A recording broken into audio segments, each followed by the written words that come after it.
On a souvent fait la différence entre le transnational et le mondial. Ma question est la suivante. Est-ce qu'il y a une différence vraiment entre mondial et international? Et si oui, laquelle? Merci. Bravo, c'est une bonne question.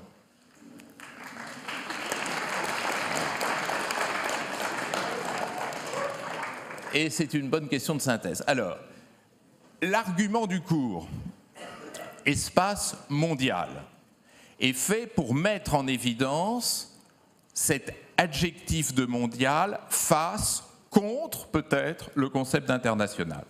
Derrière le concept d'international, vous avez une longue histoire intellectuelle durant laquelle on n'employait pas le qualificatif de mondial, sauf de manière très triviale. C'est-à-dire la construction scientifique de l'idée de mondial est une idée très tardive, on préférait dire international. Pourquoi dans ce cours nous avons rejeté le concept d'international? Rejeté d'ailleurs, ce n'est pas tout à fait exact. Pourquoi nous préféré le concept de mondial? International est la contraction, je crois vous l'avoir déjà dit, de interstato-national, c'est-à-dire une représentation du monde comme étant la juxtaposition des États-nations. C'est-à-dire, le monde ne serait rien d'autre que l'addition de combien d'États aux Nations Unies? Bravo! Ah, mais très forte. Rien d'autre que la juxtaposition de 193 États souverains, ce qui veut dire, entre parenthèses, que dans cette conception des relations internationales, les populations qui ne vivent pas dans une situation de souveraineté sont exclues du système international, nous sommes bien d'accord. Avec mondial, nous voulons dire une autre chose, et c'est vraiment l'argument principal du cours, c'est que tout ce qui se passe dans l'arène mondiale n'est pas réductible à la seule juxtaposition d'États souverains.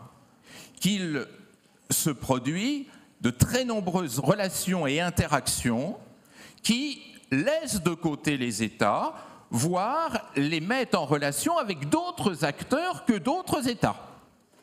Donc le mondial est là pour décrire toutes les relations qui s'opèrent à l'échelle du monde, sans que nécessairement cela transite par une interaction entre États-nations souverains.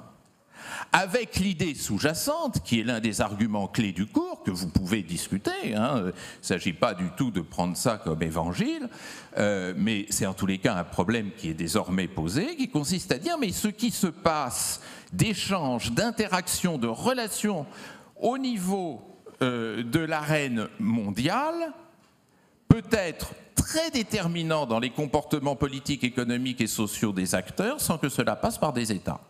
C'est-à-dire, par exemple, des flux religieux, par exemple, des flux économiques, des flux commerciaux, des grands enjeux environnementaux, des problèmes démographiques. Tout ceci est indépendant des logiques stato-nationales, peuvent non seulement être déterminants du point de vue de la quotidienneté de notre existence, mais déterminants aussi des conflits.